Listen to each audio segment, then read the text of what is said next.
Nanay ni Papa Joms may nasabi kay Carla na siguradong hindi makakalimutan ni Carla dahil ngayon niya lang ito narinig ng first kind sa bibig pa ng nanay ni Papa Joms, mga kaibigan. Pero siguradong magugustuhan nyo talaga ito, mga viewers, kung tatapusin po ninyo ang ating video. At ano nga ba, mga kaibigan, ang naisabi ng nanay ni Papa Joms patungkol kay Carla, at yan ang ating nang malalaman mamaya ng kaunti, pero bago po yan. Pakiusap suportahan po natin, mga kaibigan, ang lahat ng mga Kalingap beneficiary at Kalingap angels, at syempre maging ang lahat ng Kalingap love team bilang tayo po ay One Kalingap One Family. Salamat po. Isang mapagpalang buhay po sa ating lahat, at muli ay nagbabalik ang inyong lingkod sa paborito ninyong beneficiary na si Carla, mga kaibigan. Pero bago yan, pakiusap mangyari po, sanang tapusin po muna natin ang video na ito bago po tayo magbigay ng sarili nating komento kaugnay po dito, mga kaibigan. At syempre wag rin po natin kalimutan na mag-like, mag-share at mag-subscribe bilang suporta na rin sa ating munting YouTube channel.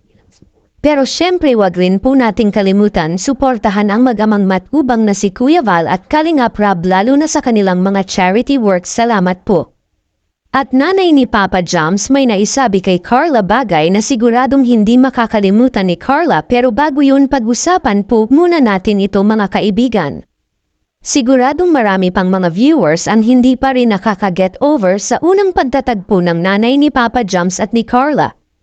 Actually, isa po talaga ang episode na ito sa pinakahinintay ng mga fans ng Jumcar dahil last year pa talaga nila inaabangan na mangyari ito. Sa totoo lang po, mga kaibigan, actually looking forward na tayo na maging viral itong episode dahil actually road to 1 million views na ito, at hindi nga ito imposibleng mangyayari dahil mina-marathon na ito ng mga supporters ni Jomar at Carla, at talaga naman hindi nakakasawang panuurin at balik-balikan, lalo na yung magagandang eksena ni Carla at ng mama ni Papa Joms.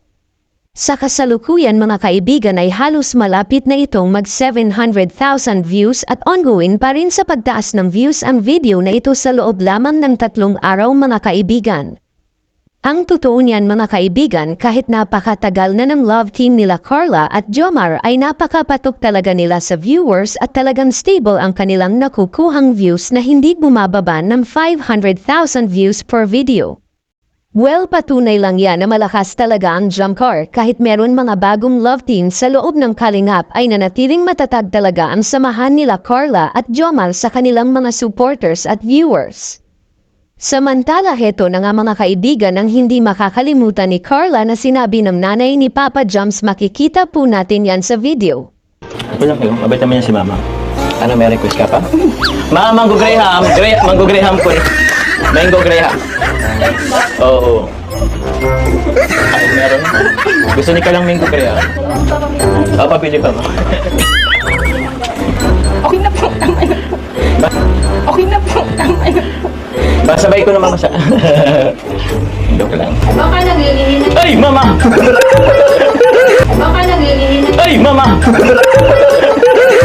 Actually, biro-biroan lang naman yun talaga ng nanay ni Papa Joms kay Carla, pero yung biro na yun ay may laman sa totoo lang, mga kaibigan. Bakit? Sa totoo lang po, mga kaibigan, may posibilidad talaga na si Carla at Jomar ay magkakatuluyan dahil nakita naman natin na yung dalawa ay magkasundo, pero mangyayari nga ito sa tamang panahon at sa magiging desisyon ni Carla, at kung willing maghintay si Papa Joms pagka-graduate ni Carla, mga kaibigan. Samantala, masasabi naman natin na at home talaga si Carla sa bahay nila Papa Joms dahil kita naman natin yung mainit na pagtanggap ng mga kapatid at magulang ni Papa Joms kay Carla, at masasabi nga natin na magiging masaya nga sila kung si Jomar at Carla at magkakatuluyan, mga kaibigan. Yung sa totoo lang tayo. Okay na po ang ano po.